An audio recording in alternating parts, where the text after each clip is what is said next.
नमस्कार, तपाईहरुलाई मेरो ब्लगमा स्वागत छ। र आज हामी चाहिँ तपाईलाई पामेको झरना लिएर जाँदैछौँ। अहिले हामी चाहिँ पामेको पुलिस बिट जुन छ, पुलिस बिटबाट चाहिँ राइट ह्यान्ड साइड सानो बाटोबाट चाहिँ राइट ह्यान्ड छिरेपछि चाहिँ यो तपाईहरुले देख्न सक्नुहुन्छ, यो फाँट देख्न सक्नुहुन्छ। यो चाहिँ हेर्दा अत्यन्त सुन्दर देखिन्छ। यो चाहिँ असार साउन महिनाको भिडियो हो, त्यसैले चाहिँ अत्यन्त सुन्दर देखिन्छ। अहिले हामी चाहिँ यो चाहिँ अलिक मनमोहक लागेर नै एकछिन भिडियो लिने काम गरिरहेका छौँ।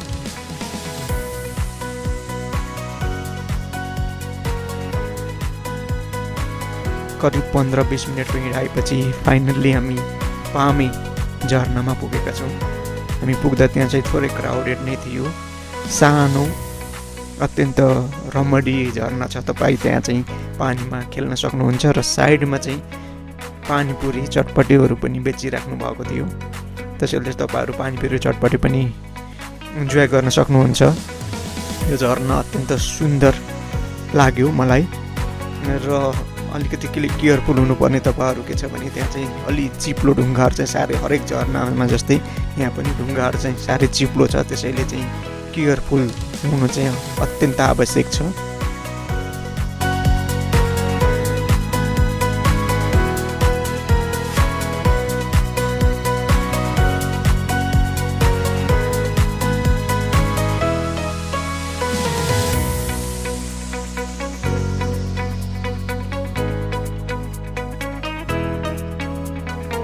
साथीहरु, अहिले दिउँसोको करिब 3 बजेको छ र वेदर पनि राम्रो छ, घाम लागिरहेको छ। र यो झरनामा चाहिँ आनन्द लिनेहरूको भिड छ। पर यो झरनामा पोखरा जुन हल्लन चोक छ, लेक साइड हल्लन चोकबाट चाहिँ लगभग 15 देखि 18 मिनेटमा बाइक र त्यसपछि हिँडेर चाहिँ 25 मिनेट गरेर लगभग 40-45 मिनेटमा तपाईँ यो झरनामा पुग्न सक्नुहुन्छ।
तपाईहरु पनि टाइम निकालेर यो झरना अवश्य जानु होला।